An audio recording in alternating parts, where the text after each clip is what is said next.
You might think that Marvel just chooses costume colors because they look flashy on a movie poster, or blindly mimics 50-year-old comic books, but that's actually not the entire truth. Visual designers put a lot of thought into every element of someone's costume because it's meant to go along with the character who is deep down inside. How many times have you seen the old red versus blue trope? Why do you think it's so prevalent? Because those two colors literally sit on the opposite end of the color spectrum, a lot like how certain characters are ideological opposites. Today, we're getting into what each character's color really means, what it says about them, or what it conveys that their words sometimes don't. Let's get into the art of visual storytelling.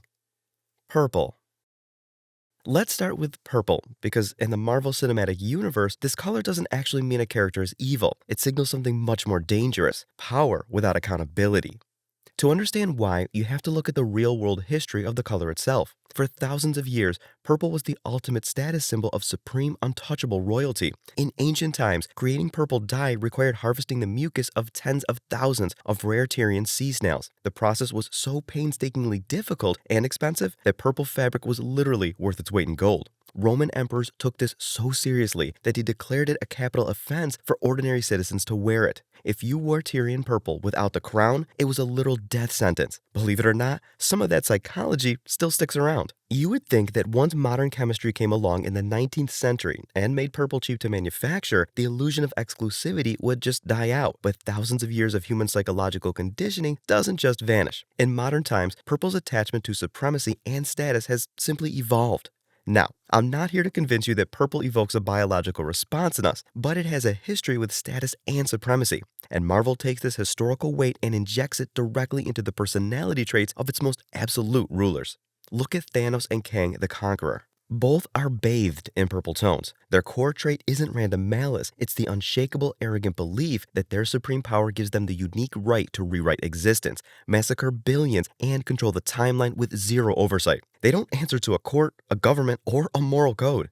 The defining trait of a conqueror is how they force their will on the world and people around them, and that is something that can be said for both Thanos and Kang.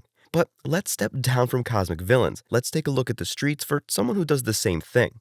Wilson Fisk. Funny enough, he doesn't ever actually wear it, but it's frequently around him. The best example I can think of is Vanessa's introduction, where she wears this amazing purple dress, and sometimes you don't have to tie a color to the character directly. You can express their status through their loved one. He's always had strong purple attire in the comics, though. They visually telegraph his core personality. He views himself as an untouchable monarch of the criminal underworld, operating completely out of reach of the justice system.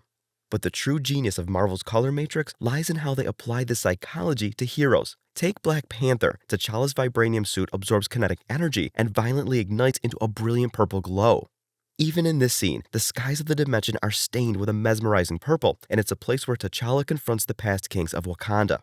Now, if you think this is just a fan theory, the creators themselves have literally admitted it. Academy Award-winning costume designer Ruth E. Carter revealed that director Ryan Coogler specifically locked purple away as a sacred color, reserving it exclusively for the high priests and protectors of the heart-shaped herb. Even Marvel's head of visual development, Ryan Mindering, explicitly bathed T'Challa in what he called regal shades of purple to contrast a normal superhero with an African king. Across every tier of the studio, the mandate was clear. Purple means absolute, sovereign status. Green. Next up is green. In the natural world, green represents life, growth, and vitality. But in the Marvel Cinematic Universe, the visual designers completely invert that meaning. In the Marvel color matrix, green signals chaos, toxic envy, and transformation gone horribly wrong. I mean, think about it. When Marvel wants to showcase a biological anomaly, they drench it in, well, a sickly radioactive green. And do I really need to say it? We're all thinking of the same guy. No, not that one. The other guy. In the Hulk's case, it's a color that shows science being pushed past its natural limits. But there's also one thing in common he has with other green characters. He is always at war with himself. Let's look at the villains first. Norman Osborn constantly spends his days being haunted by his alter ego, the literal Green Goblin, a persona created by a chemically induced insanity that twisted his human nature. Dr. Doom is the same, a person who, despite all that he commands and all that he can do, is seemingly never satisfied. Then you have Jennifer Walters. As She-Hulk, her entire narrative is a literal wrestling match with her green identity. She doesn't want to be perceived as a destructive, out-of-control monster by the public. She just wants to be a normal human lawyer. Her green form represents a primal chaotic nature that she has to fight to control every single day just to keep her career alive. But it's also used for envy. Look at Hela, the goddess of death. Her color design is a jagged, decaying green silhouette because she envies Odin's place in the Nine Realms. The movie is mostly about her trying to reclaim what she thinks belongs to her, like a certain other Asgardian god draped in green.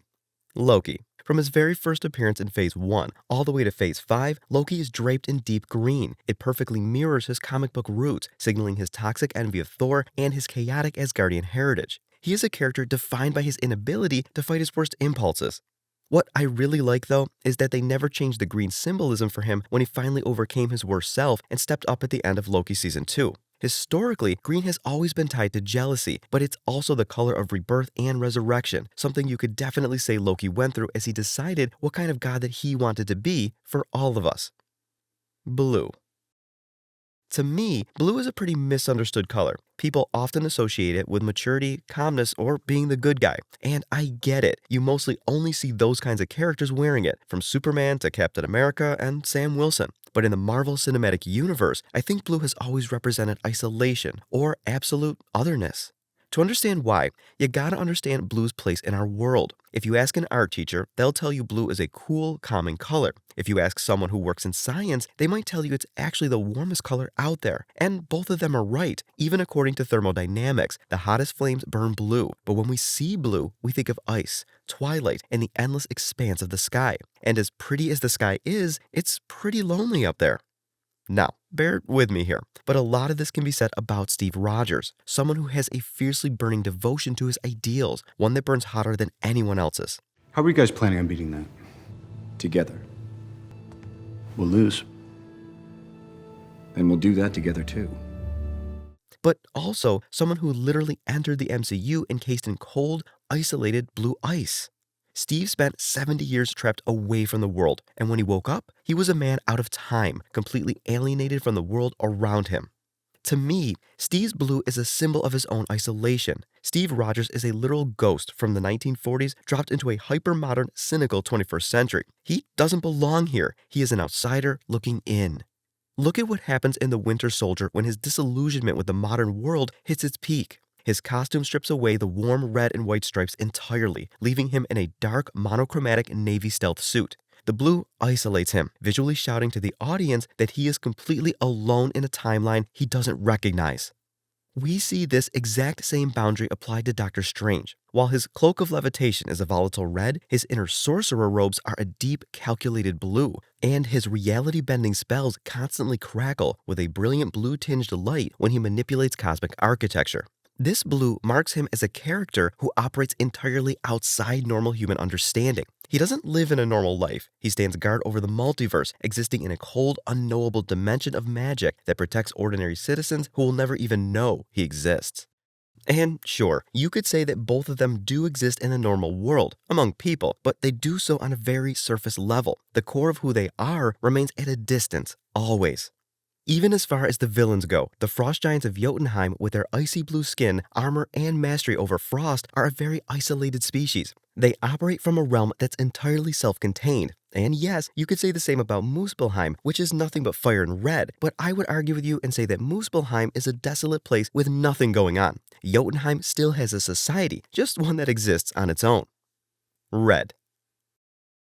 While classic comic book tropes historically associate the color with noble heroics, the cinematic lens uses it to measure emotional instability. It represents a psyche pushed to its absolute limit by extremely intense emotion. Sometimes it's fury, sometimes it's panic, but often it's with characters whose personalities or emotions are larger than life. With antagonists like the Red Skull, Carnage, and the Red Hulk, the intent is glaringly obvious. Their flesh and armor are completely saturated with it, serving as a raw physical manifestation of bloodlust and unhinged hostility.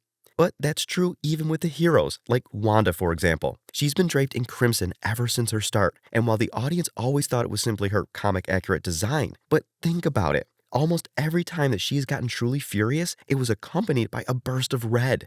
Her grief at finding out Pietro died. The way she almost killed Thanos.